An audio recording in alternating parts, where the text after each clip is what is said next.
1939, 40, 41, 42, 43, 44, 45. Some might say that these were the worst 6 years in history, and my family and I can definitely agree with that statement. Hi everyone, my name is Hampton Doobrow, and if there's one thing I value more than anything else in my life, it's my family. I'm so glad to say that I can still have family dinners with 4 generations, from my great-grandma, Reva, all the way down to me. But you might be wondering, what does World War II have to do with family dinners? Well, my family is Jewish, and my great-grandparents are Holocaust survivors.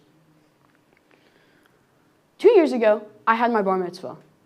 A bar mitzvah is a Jewish coming-of-age ceremony that typically happens around the age of 13.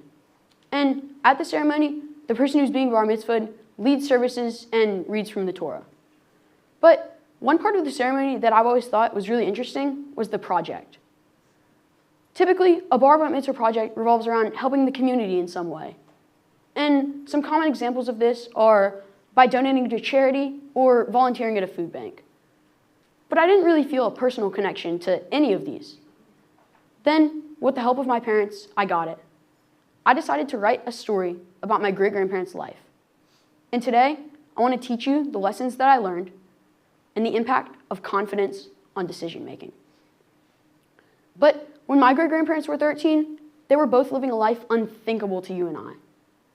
While I was worried about bar mitzvah prep, they couldn't be, because they were focused on survival. For Reva, my great-grandma, she wasn't even 13, but only 7 when the Nazis invaded her village. She and her family were forced to hide in the woods, but were eventually caught, separated, and taken to multiple concentration camps. Eventually, a man rescued her and took her to a convent, where she hid underground for 2 years.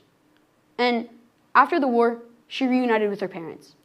But despite losing contact with her brothers, when she eventually made her way to Israel, she reunited with both of them. Now back together with her family, she started a new life as a waitress where she met the love of her life, Isaac. Isaac also experienced immense hardship.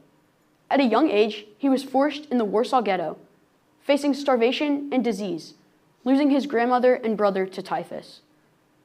But eventually, his mother persuaded him to escape.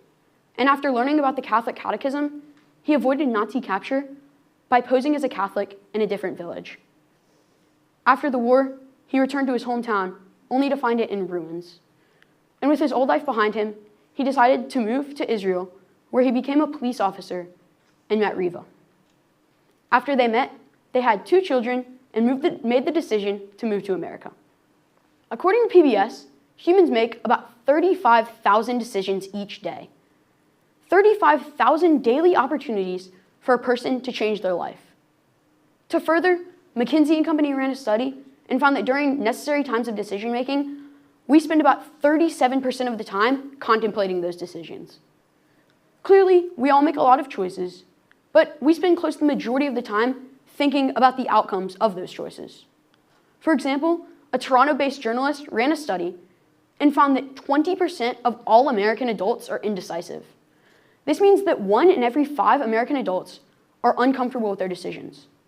They could be making these decisions that will impact the rest of their lives, and they're not sure that if what they choose is okay. But how does this relate to my great-grandparents' story? Well, throughout their lives, they had to be really confident in everything that they did. And if they weren't confident with a lot of their decisions, I might not be standing here today. From the very beginning, they had to be comfortable leaving their families and hiding in the woods. Then they had to have the will and confidence to survive each and every day in the concentration camps and ghettos, even when it would have been so easy to just give up. Then they had to have the confidence to start a new life in Israel and fight for freedom by joining the army. Finally, they had to have the confidence to move as immigrants to America, first to New Jersey, and later to Alabama, where we live today. But what does this mean for us?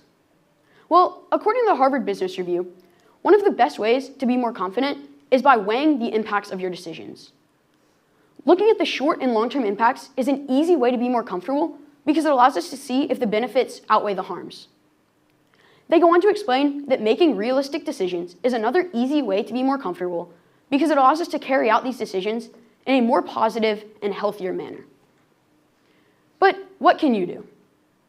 First, take a second. Step back, breathe, and make every decision with a purpose. And you can always think of Isaac and Reva. Know that their decisions had an impact on their lives, just as yours will on you.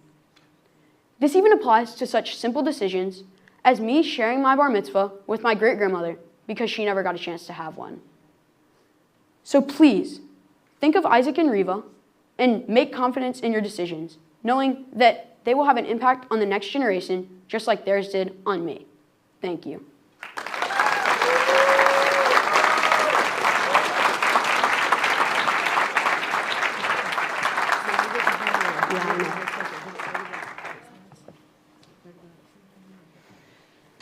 Hampton, thank you so much, first of all, for sharing that story. It's incredible.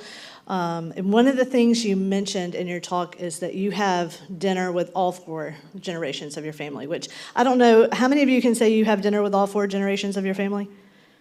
Yeah, me neither. So that's incredible. Yes, ma'am. Yeah, and I'm actually really glad to say that all 4 generations are here tonight, here today, including Reva.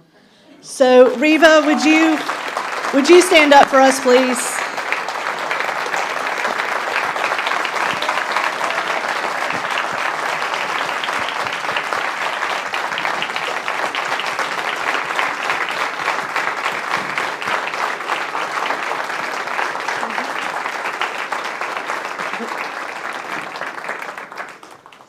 Just calm down.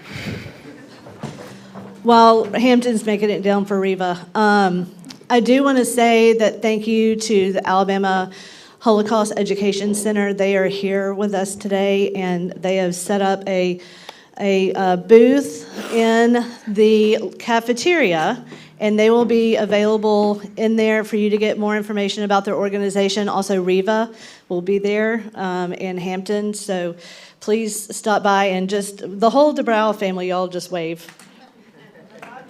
So. Okay. Thank you. Thank you.